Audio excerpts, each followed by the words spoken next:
Bismillahirrahmanirrahim. Assalamualaikum warahmatullahi wabarakatuh.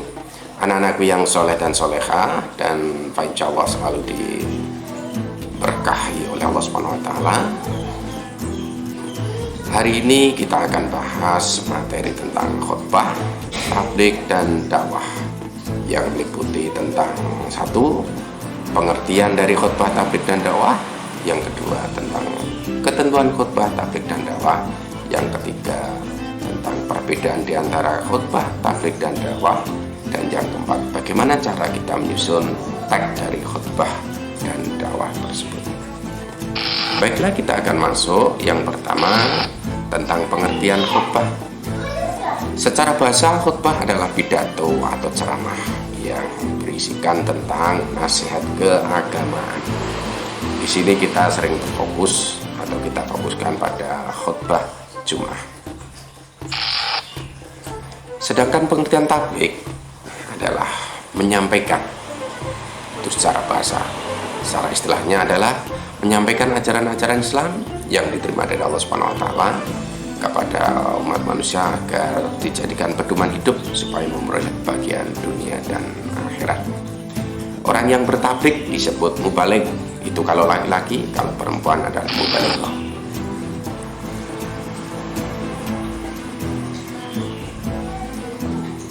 Kemudian kita akan sampai pada pengertian dakwah. Dakwah yaitu memanggil, menyeru, atau mengajak, itu secara bahasa. Sedang secara istilah syara adalah kegiatan yang bersifat menyeru, mengajak, memanggil orang untuk beriman dan taat kepada Allah Subhanahu wa Ta'ala. Tentu akan meraih kesejahteraan yang diharapkan baik di dunia maupun di akhirat. Itulah pengertian dakwah. Nah, kita akan masuk pembahasan tentang ketentuan khutbah Jumat. Syarat khutbah Jumat yang pertama harus memenuhi ajaran Islam. Yang kedua, mengetahui syarat, rukun, dan sunah-sunahnya. Yang ketiga, dapat membaca hamdalah, syahadat, sholawat, Al-Quran, hadis secara baik dan benar. Dan kemudian sanggup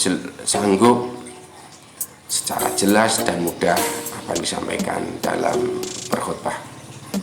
Yang berikutnya adalah orang yang sudah balik, bertakwa kepada Allah Subhanahu wa Ta'ala.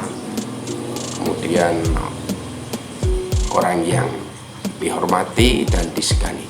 Itulah syarat-syarat khotib Jumat. Sedang syarat-syarat dua khotib Jumat adalah: satu, khotib suci dari hadas dan najis, tertutup auratnya. Khutbah dilaksanakan setelah masuk waktu duhur. Ketika khutbah, khotib berdiri jika mampu. Khutbah diucapkan dengan suara yang keras dan tegas. Kemudian tertib dalam rukun-rukunnya maupun antara khutbah pertama dan kedua. Yang terakhir, ketika khotib berkhutbah, jamaah harus mendengarkan. Sedangkan rukun khutbah itu ada 6, dan keenamnya harus dilakukan dan dilaksanakan oleh seorang khotib. Apa itu? 1, membaca hamdalah, 2, syahadat, 3, membaca sholawat, yang keempat berwasiat takwa kepada Allah Subhanahu wa Ta'ala kepada jamaah, kemudian baca salah satu ayat Al-Quran di salah satu dua khutbah, dan yang terakhir adalah berdoa pada khutbah kedua. Syarat-syarat dua khutbah, nah ini sudah disampaikan tadi. Kemudian sunnah khutbah. Sunnah khutbah khotib hendaknya dengan berdiri di atas mimbar. Khotib mengawali khutbah dengan salam. Khutbah hendaknya jelas, mudah dipahami, tidak terlalu panjang dan tidak terlalu pendek, artinya sedang-sedang. Khotib pada saat naik mimbar hendaknya menghadap para jamaah, kemudian menertibkan 3 rukun, membaca surat Al-Ikhlas waktu duduk di antara 2 khutbah. Tentang mendengarkan khutbah, karena khutbah Jumat termasuk syarat syahnya penyelenggaraan sholat Jumat. Ketika Jumat, khotib menyampaikan khutbahnya, jamaah Jumat wajib mendengarkan dengan sebaik-baiknya. Dalam hadis Rasulullah dia disebutkan yang artinya barang siapa yang berbicara pada hari Jumat di waktu imam berkhutbah, maka ia seperti keledai yang memikul kitab, sedangkan yang mengingatkan orang itu dengan diam, maka tidak sempurna Jumatnya.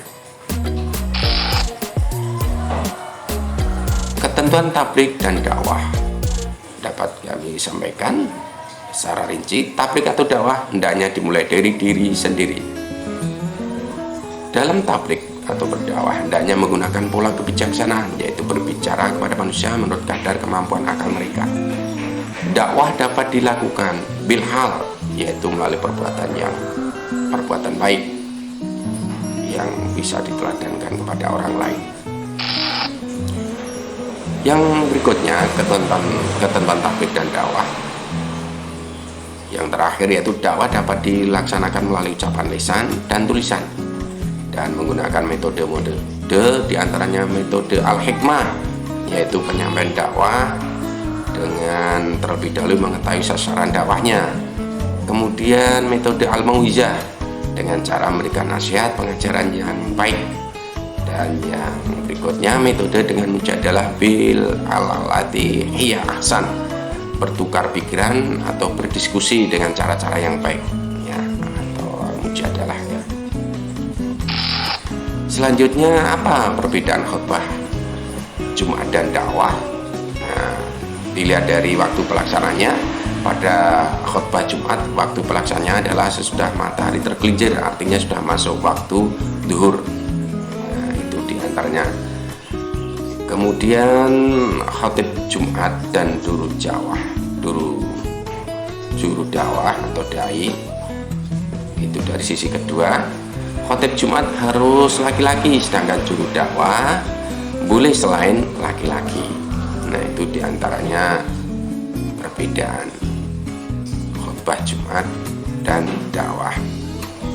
Mengenai pelaksananya tadi, masih kembali ke waktu pelaksanaan. Kalau dakwah itu pelaksananya kapan-kapan, waktunya tidak terbatas.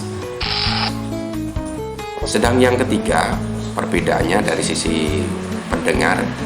Para pendengar khotib Jumat pada khutbah Jumat biasanya terdiri dari kaum laki-laki saja, sedangkan para pendengar dakwah adalah laki-laki dan perempuan. Dari sisi syarak, ketentuan syarak dalam berkhutbah dan dakwah. Bagi seorang khotib Jumat dalam melaksanakan khutbahnya harus baca hamdalah, syahadat, sholawat, baca takwa, baca Al-Quran, dan baca doa. Sedang di dalam dakwah tidak diwajibkan yang dibaca tersebut. Cara menyusun teks khutbah Jumat dan dakwah. Menyusun teks khutbah Jumat, langkah-langkahnya adalah menentukan tujuan khutbah yang ingin dicapai, menetapkan judul khutbah, menentukan metode dan uraian materi dari judul khutbah. Satu misal, menguraikan pengertian iman dan mukmin, menjelaskan sikap perilaku mukmin yang sempurna imannya, menjelaskan manfaat seorang mukmin yang sempurna imannya. Sedang cara menyusun berikutnya yaitu menyusun teks dakwah. Langkah-langkahnya apa? Menentukan tujuan dakwah, menetapkan judul khutbah atau dakwah tadi, menentukan uraian materi, bahasa yang digunakan, dan cara penyampaian. Uraian materi mengacu pada judul ceramah, misalnya hubungan antara ilmu dan iman, kewajiban beramal dengan ilmu, nilai manusia tergantung iman dan ilmu. Nah, itulah diantara cara-cara menyusun teks khutbah dan dakwah. Demikian anak-anak yang bisa kami sampaikan. Untuk berikutnya silakan kalian menyusun teks khutbah dan dakwah, kemudian kalian mempraktekkan di kelas kalian sehingga kalian dapat menjadi seorang khotib dan seorang juru dai yang handal. Demikian yang bisa kami sampaikan, kami akhiri. Subhanakallahumma bihamdika asyhadu an la ilaha illa anta astaghfiruka wa atubu ilaik. Assalamualaikum warahmatullahi wabarakatuh.